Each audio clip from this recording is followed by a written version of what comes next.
Hello everyone, my name is Tony. I'm from ETH Zurich, and I'll be talking about joint work with Thomas Vidick on self-testing of a single quantum device under computational assumptions. So before we get started, I want to give you some sense of where we're going in this talk by unpacking this title. So self-testing is a way of certifying the states and measurements in some untrusted quantum device. And usually this is done in a setting where this device is assumed to consist of two sub-devices, and these two sub-devices are somehow not allowed to communicate with one another. So what's new in our work is that we get the same self-testing certification, but for a single quantum device. So there's no more splitting into two non-communicating parts. However, to still be able to say something meaningful, we do need a new assumption, and this is a computational assumption. So more specifically, we need to assume that the device cannot break post-quantum cryptography, or more specifically, the learning with errors problem. So I hope this gives you some sense of where we're going, but let me start with a very basic introduction to what is called device independence. On a very general level, what we study in device independence is this setting. We have some classical verifier down here. So let's just say that's you. You're a classical polynomial time computer, but you've been given access to this potentially quantum black box device. And the way you can access this device is that you can send classical messages to the device, and you can receive back classical replies. But you can't actually go and look inside to see what's going on inside this device. So presumably you would want to use this device to achieve something that you can't do by yourself. So for example, you might hope that you can ask the device to please execute some quantum circuit and report back the measurement results. And we call this the desired functionality. This is what you would like the device to do ideally. But now, especially in a cryptographic setting where you might want to use this device to generate hopefully secure keys, you might start to wonder whether the device really does inside what you ask it to do, or whether perhaps it does something entirely different that would mean that your secure keys, for example, aren't secure after all. And this is where device independence comes in. So the idea in device independence is that from purely classical interaction with this black box device, we obtain some desired output. So this might be random numbers, the answer to some computational problem, or secure keys, or whatnot. But at the same time, we also certify that the device behaved as intended. So therefore, we no longer need to place any trust in the device itself. We certify that the device does what we hope it would do. And therefore, we can also use devices that have been prepared by a potentially malicious adversary. So if we just look at this setting, this might seem somewhat impossible because, it's just you down here, potentially much more powerful black box device up here. How can you possibly constrain the actions that this device can take? And indeed, we need to make some minimal assumption about this device. And the standard assumption that is being made is that this isn't one big monolithic device, but instead it consists of two components or sub-devices. And these two components here, they may be entangled, but crucially, they cannot communicate with each other. So this is why I'll call this the non-communication assumption. You, as the classical verifier, still get to classically interact with each component individually. These two components just can't talk to each other. So now let's see what self-testing is in this standard setting. So for self-testing, we basically need to describe what the protocol is that the verifier executes here. And the protocol is very simple. The verifier just sends a question to each component of the device. And for concreteness, just think of this as a single bit. And then the verifier receives some answer bit back from each component and has some winning condition that is evaluated. So this is just some condition applied to these 4 bits here that decides whether the device wins or loses. And this winning condition is something that is known beforehand to everyone. So you should really think of these two components here as cooperating to try to win this game with as high a probability as possible. Now, what is the ideal functionality? What is the desired functionality that you would like this device to perform in this game? Well, this is that the two components should start out with a shared EPR pair. So the left component has this left qubit here, and the right component has this right qubit here. And then these inputs, X and Y, should be interpreted as a measurement basis. So for example, 0 might mean the computational and 1 the Hadamard basis. And these replies A and B, they ideally would be the measurement results. So what this component here gets by measuring its share of the EPR pair in this specified basis. And now what self-testing says is that this desired strategy is the unique strategy that achieves optimum winning probability. So in other words, if you have been given access to some device of this structure, and you observe that this device wins with optimum, or at least close to optimum, quantum winning probability in this game, then you can conclude that the state shared by these two components indeed must have been an EPR pair, and that each part must have measured its qubit in the basis requested by the verifier. So in other words, you can conclude that the device indeed must have executed this desired functionality. Now, this is all up to a little bit of freedom, namely the freedom of each component to choose its local basis.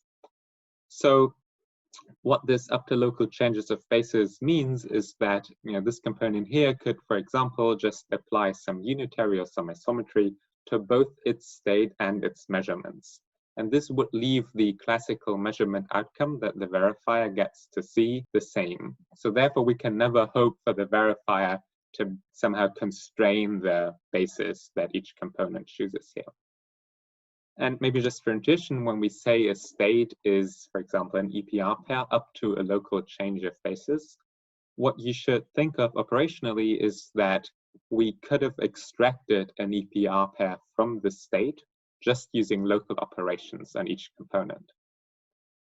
So this is the standard self-testing definition. And as I said in this talk, we're interested in changing this setup here. So in particular, we want to get rid of this non-communication assumption. So the setting that we consider instead is one where we just have one big monolithic black box device that the verifier still only gets to interact with classically. But we make a new assumption, this computational assumption. So specifically, as I already said earlier, we assume that this device is unable to break post-quantum crypto. And more specifically, we assume that it is unable to break the learning with errors problem during the time it takes to execute the protocol. So always denote computationally bounded devices with these little gears. So you should be able to see the difference. All right, so now let's try to take our self-testing definition from the standard settings. So I've just copied here what we had 2 slides ago. Let's try to translate this to the single device setting. So for concreteness in the single device setting, you should just think of these questions X and Y here as being sent together in one go to the device, and then the verifier receiving the 2 answers in one go as well. As we'll see in a minute, the actual protocol is slightly more complicated and has more rounds of interaction, but you can just think of this for concreteness. So let's just try to translate this. We can start the same way. If the device wins with optimum probability, or at least close to that, then the state prepared by the device must have been an EPR pair, completely analogous to this. And the device must have measured each qubit in the basis requested by the verifier. Okay, so far this is just a one-to-one translation. But now here we talk about local changes of basis. And in the single device setting, there isn't even any notion of locality, right? It's just one big monolithic device. So instead, we have to allow for global changes of basis, but now we need to convince ourselves this is still a meaningful definition. And the reason you might get worried by these global changes of basis is if you think of this extraction intuition that I gave 2 slides ago, then if you just look at the state here, the statement that the state prepared by the device must have been an EPR pair up to global changes of basis is by itself not very interesting, right? Because it says we could extract an EPR pair from the state by global operations. But of course, we can just extract, in this sense, an EPR pair from any state by global operations by just tossing out the state and preparing an EPR pair. The reason why this is still a meaningful definition is because we aren't just certifying the state, we're certifying the state and measurements at the same time. So in other words, what we're really certifying is how the measurements act on the state, or what the relation between states and measurements is. And this relation between states and measurements is a basis-independent property. So therefore, it's also something that still makes sense if we allow for global changes of basis. Before I move on to describing our self-testing protocol in more detail, I want to mention some previous work. So this setting with a single computationally bounded device and also the cryptographic techniques that we also use in our work were introduced in 2 previous papers. The first is on certifiable information theoretic randomness expansion by Bursky and others. And the second is this well-known verification protocol for quantum computations due to Mahadev. And just because this is a confusion that comes up occasionally, I want to briefly clarify the difference between verification and self-testing. What suffices to show for verification, and this is what Mahadev's protocol shows, is that the verifier can certify that there exists a low-energy eigenstate of some local Hamiltonian. So, of course, you could pick the EPR Hamiltonian to be this local Hamiltonian. So this is this Hamiltonian, and the low-energy eigenstate, the unique ground state of this local Hamiltonian, is the EPR pair. But now you're just certifying that the EPR pair exists in a mathematical sense, and this isn't interesting, right? We all knew this all along. So what self-testing certifies is the stronger statement that the device has actually prepared this EPR pair and then measured it up to this change of basis. So the difference between verification and self-testing is that verification just certifies existence of a state, whereas self-testing certifies that the device has actually prepared and measured the state. So the last piece of previous work that I want to mention is this remote state preparation protocol by Georgi and Vidick. And this you can think of as single qubit self-testing. So I want to explain this in a little more detail because we can use this as a basis for explaining how our self-testing protocol for EPR pairs works. So roughly, how does this protocol go? We start by fixing some collection of single qubit states. So for example, let's just pick these 4 states. 0 and 1 are the computational basis states, and plus and minus are the Hadamard basis states. And then the protocol has some initial setup rounds that involve some clever use of post-quantum crypto that I'm not going to explain in detail. And at this stage in the protocol here, the honest device, so the device that behaves as intended, would have prepared one of these 4 qubits here, or these 4 qubit states. So then the verifier sends over a measurement basis, and the honest device would just take its prepared qubit, measure it in the basis requested by the verifier, and send back the measurement result. And now the guarantee that we get from this protocol is that if the device passes all the checks that the verifier can apply on this side, then the device indeed must have prepared one of these 4 states and measured it in the requested basis. So I hope you can see why I call this a sort of self-test for single qubit states. It certifies the preparation and measurement of such a single qubit state. Now there's one additional important property that we'll need in a minute, and this is that the verifier knows which one of these 4 states here the device has prepared. But the device itself doesn't actually know. So this might be a bit counterintuitive, but this is a sort of blind state preparation where the device can prepare the state if it behaves honestly, but it will never find out which state it actually has prepared. And the reason this works is, again, because of how post-quantum crypto is used up here, and I'm not going to explain it in more detail. So if we want to base a self-testing protocol for EPR pairs on this, what do we need to do? Well, there are 2 main things we need to do. Firstly, obviously, the EPR state is a 2 qubit state. So now we need to go from 1 to 2 qubits and somehow show that the device has prepared 2 qubits and measured each of them individually.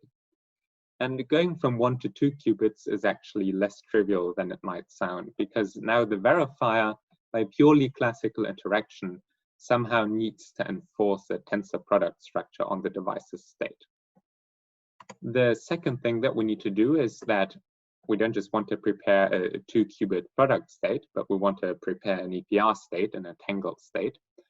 So the device should entangle its qubits with respect to the tensor product structure that the verifier enforced in this first step here. So this first step is in many ways the technically difficult one, but we'll mostly take this for granted, and I'll explain how the second step works simply because it's quite hard to give intuition for how this first one goes. So now let's just build a self-testing protocol for EPR states. For this, we can start out with 2 copies of this RSP protocol. And if we were to execute these 2 copies on separate isolated devices, then just by the guarantee from the RSP protocol, we know that each of these devices here must have prepared one of these 4 single qubit states. So now let's just execute 2 parallel copies of the RSP protocol on one big device. And now what we need to show, and this is this enforcing of a tensor product structure that I said I wasn't going to explain in a lot of detail, we can show that this one big device now needs to prepare these 2 qubits individually. So it essentially needs to treat the 2 copies of the RSP protocol separately inside and prepare 1 qubit for each copy of the protocol. And this kind of has the flavor of parallel repetition or direct product theorems. So if we take it for granted that we can, by 2 parallel copies of the RSP protocol, generate these product states here, how can we entangle them? And for this, it's useful to rewrite these 4x4 states like this. So this means these are the 4 states 0, 0, 0, 1, 1, 0, and 1, 1, and likewise down here. And now we need to entangle them. So let's just ask the device very kindly to execute a CNOT gate on its 2 prepared qubits here. Of course, we need to certify that the device has applied the CNOT gate correctly, but let's just consider what would happen if we were to apply a CNOT gate on these states. And you can check just by straightforward calculation that these first 3 families of states here, they essentially remain invariant under the CNOT. So for example, 1, 0 is mapped to 1, 1, which is a different state, but it's the same kind of state here. In contrast, these 2 qubit product states down here are mapped to the 4 bell pairs by the CNOT gate. So the EPR state would be 0, 0 plus 1, 1, but in fact we get all 4 bell pairs. So why is this a useful observation? It's a useful observation because this means that in these first 3 kinds of cases here, all the CNOT does is just a relabeling.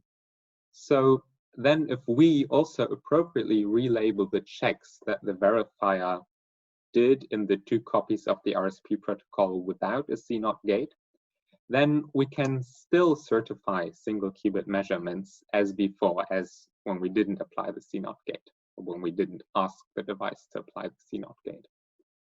And in this last case down here, we can now certify bell-like correlations. So this means we can certify basically that the parity of these 2 bits here is the expected one. And now the last step that we need to do is we need to somehow combine these 2 statements. So we need to carry over this single qubit measurement certification to the bell case down here. And for this, we rely on this blindness property that I explained before. So remember that blindness basically says that the device cannot distinguish which of these 4 cases it is in. And therefore, intuitively, it also can't change its behavior based on which case it is in.